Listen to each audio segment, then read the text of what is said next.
अस्सलाम वालेकुम viewers, I am Hina Mahjabeen. I hope you all will be fine. हम study कर रहे हैं MGT 201 फाइनेंशियल मैनेजमेंट का कोर्स, जिसका है module number 5 financial analysis tools and topic number है 94 profitability analysis part number 1। But today's lecture start करने से पहले अगर आप मेरे चैनल पर न्यू हैं देन प्लीज़ मेरे चैनल को सब्सक्राइब कर दें और बेल आइकन को क्लिक करना मत भूलेगा, ताकि upcoming lectures, different assignments, quizzes और पेपर्स के नोटिफिकेशंस आप तक पहुंच जाएं। लाइक भी कीजिएगा, शेयर भी कीजिएगा। ओके जी, let's start from today's lecture that is about analysis of profitability.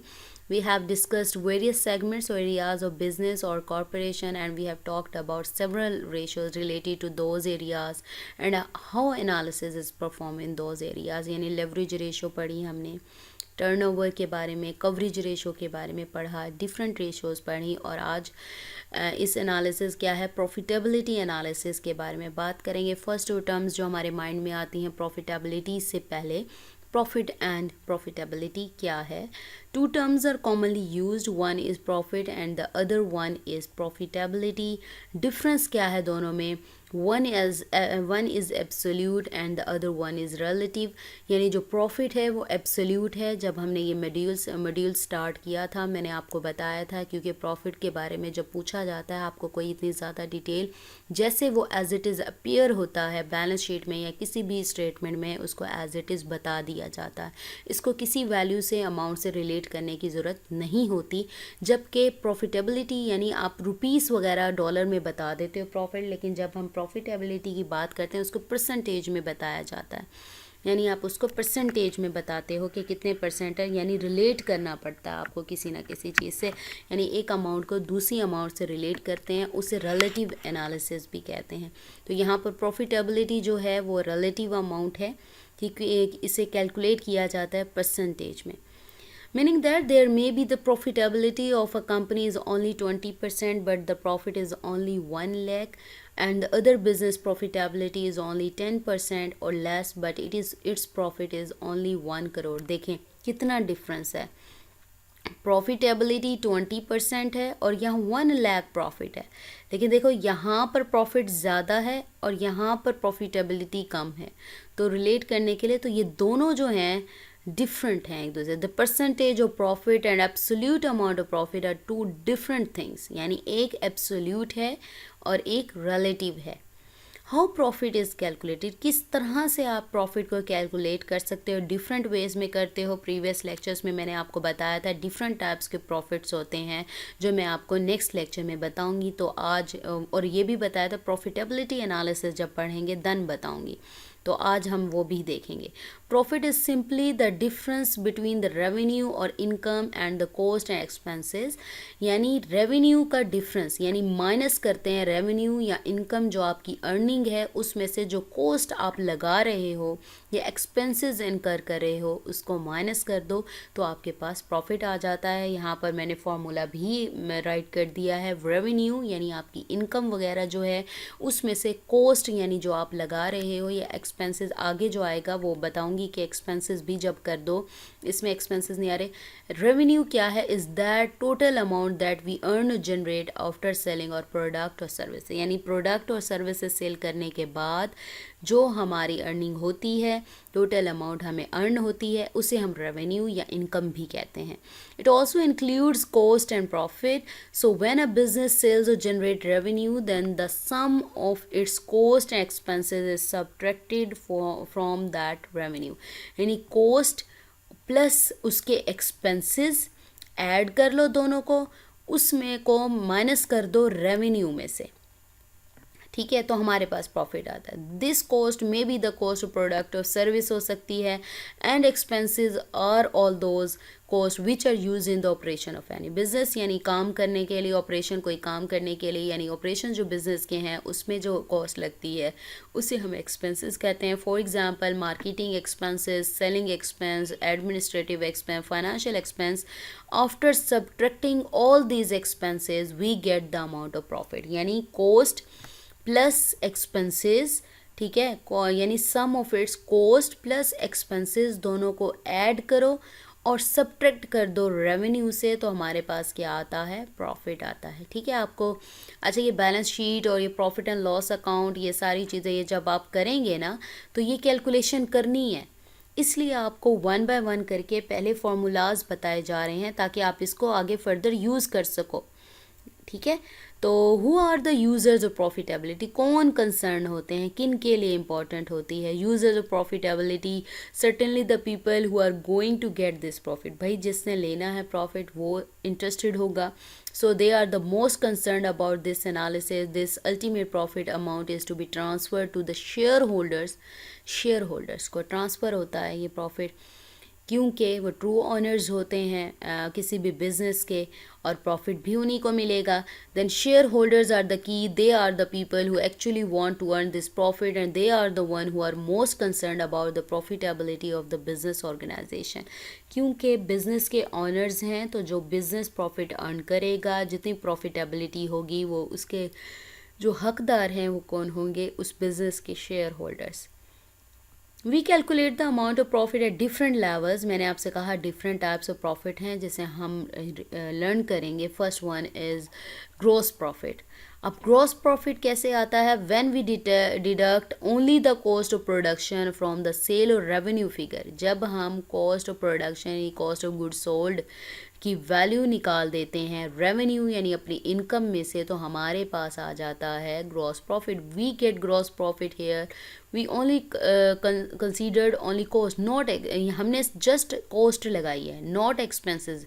हमने सिंपल जो प्रॉफिट निकाला था ना, उसमें सम किया था कॉस्ट प्लस एक्सपेंसेस, देन उसे रेवेन्यू में से माइनस किया था। लेकिन ये जो ग्रॉस प्रॉफिट है, इसमें जस्ट आपने रेवेन्यू यानी इनकम में से कॉस्ट ऑफ गुड्स सोल्ड या फिर जो प्रोडक्शन की कॉस्ट कह दो, प्रोडक्शन यानी आपने रॉ मटेरियल से चीज़ जो बनाई उसके बाद जो कॉस्ट आती है ना, उसको माइनस करोगे तो आपके पास ग्रॉस प्रॉफिट आ जाएगी। Next one is net operating profit.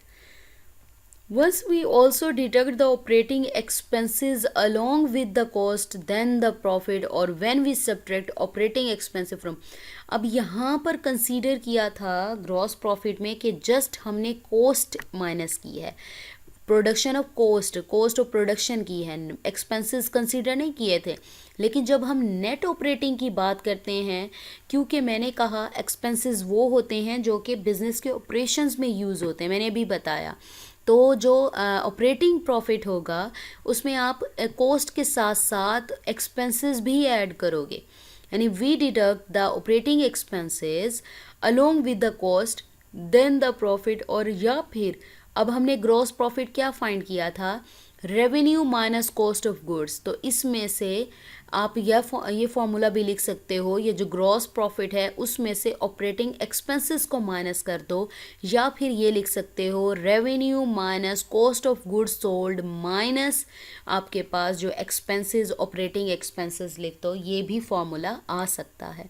ठीक है, तो यार रेवेन्यू लिख दो, वैसे बनता ये पूरी वैल्यू आ जाती, माइनस ऑपरेटिंग एक्सपेंसेस कर दो, या फिर ये जो पूरा का पूरा फार्मूला किसका है, ग्रॉस प्रॉफिट का है, तो gross profit minus operating expenses लिखते हैं, तो आपके पास ये we get is called net operating profit. It means that we have subtracted cost and expenses also from the revenue.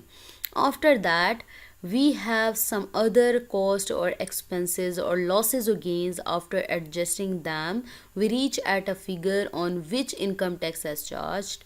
ठीक है, ये सारे लॉसेस हैं, गेंस हैं, कॉस्ट हैं, एक्सपेंसेस हैं, उन्हें एडजस्ट वगैरह जैसे करना है, किसी में ऐड करना है, किसी से सब्ट्रैक्ट करना है, करने के बाद जो अमाउंट आती है उस पर इनकम टैक्स चार्ज किया जाता है। And income tax is generally charge as a percentage of profit, यानी परसेंटेज के तौर पे लिया जाता है कि कितने परसेंट आपका टैक्स होगा। The profit on which the income tax percentage is applied is called the profit before tax, यानी जिस पर वो प्रॉफिट जिस पर इनकम टैक्स परसेंटेज अप्लाई की जाती है उसे बिफोर टैक्स कहते हैं।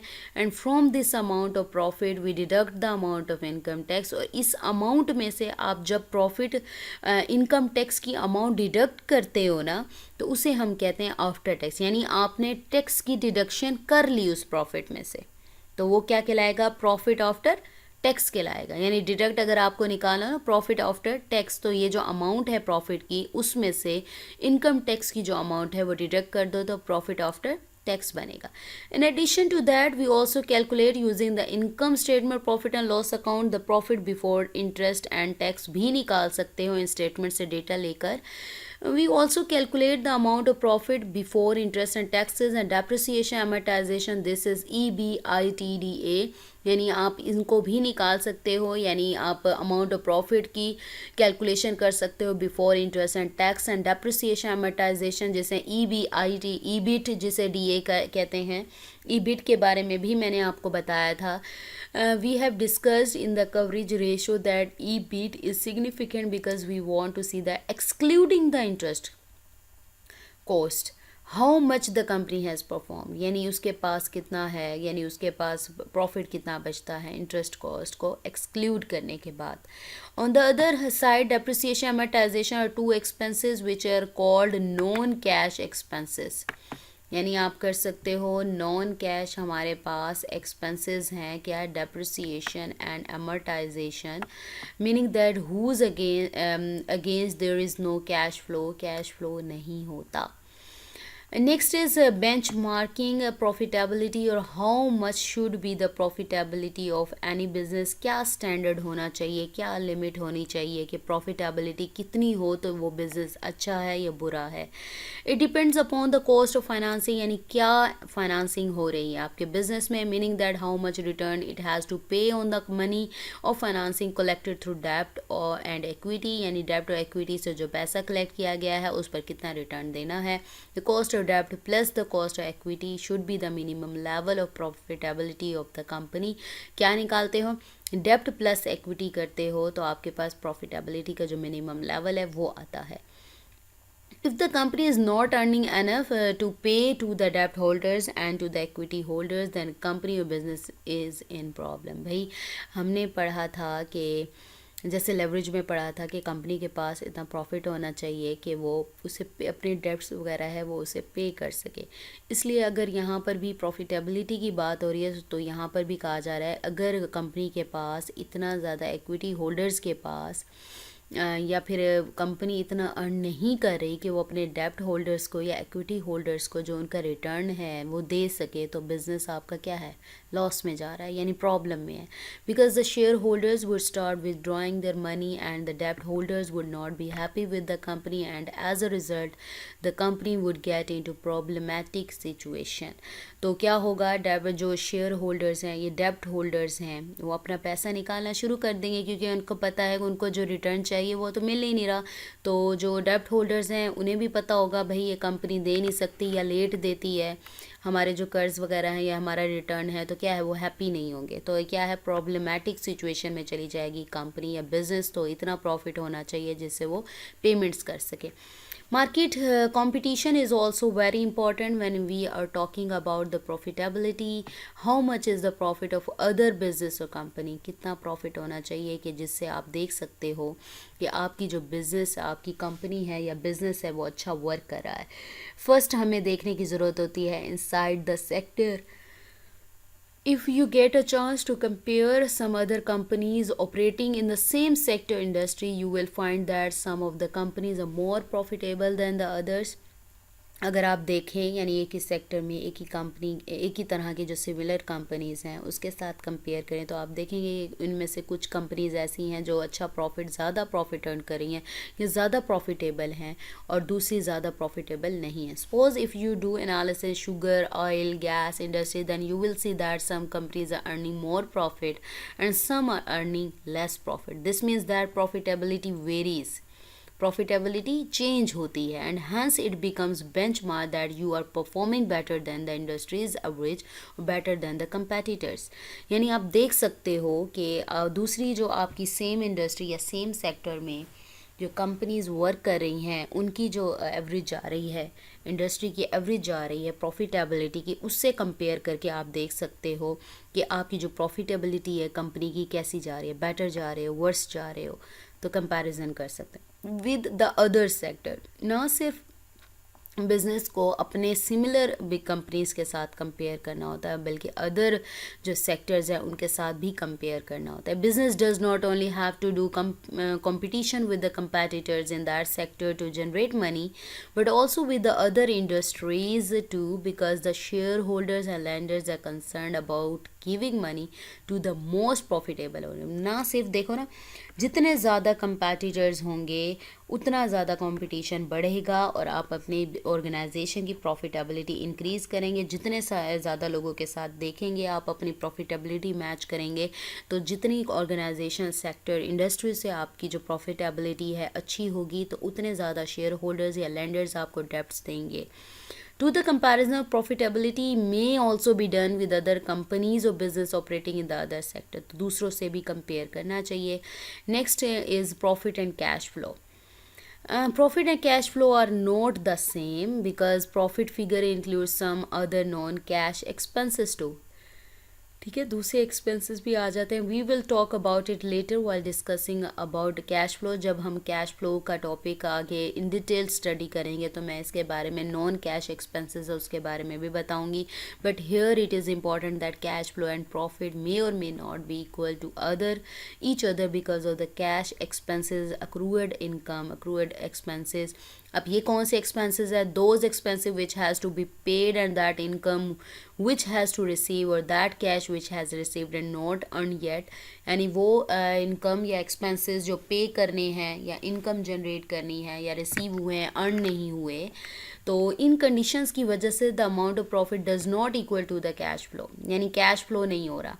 प्रॉफिट अर्निंग चाहे उसी में से ही ले लेंगे, अभी कुछ रहते हैं हमारे पैसे. ठीक है, तो next is total and marginal profit. We measure profit as totality and also per unit, यानी टोटल के तौर पे भी करते हैं और मार्जिनल भी होती है. द प्रॉफिट वी अर्न और सेलिंग 1 यूनिट पर जो प्रॉफिट अर्न होता है उसे मार्जिनल प्रॉफिट कहते हैं. Total profit is what we have generated particular accounting period or in a particular year. यानी टोटल प्रॉफिट की बात करूँ तो ओवरऑल प्रॉफिट आप देखते हो कि आपके बिजनेस से कितना प्रॉफिट अर्न किया. और लेकिन मार्जिनल प्रॉफिट का मतलब ये होगा ईच एंड एवरी जो यूनिट है, अलग-अलग एक चीज़ का जो है आप देखते हो कि हर चीज़ ने कितना कितना प्रॉफिट अर्न किया, उसे हम मार्जिनल प्रॉफिट कहते हैं.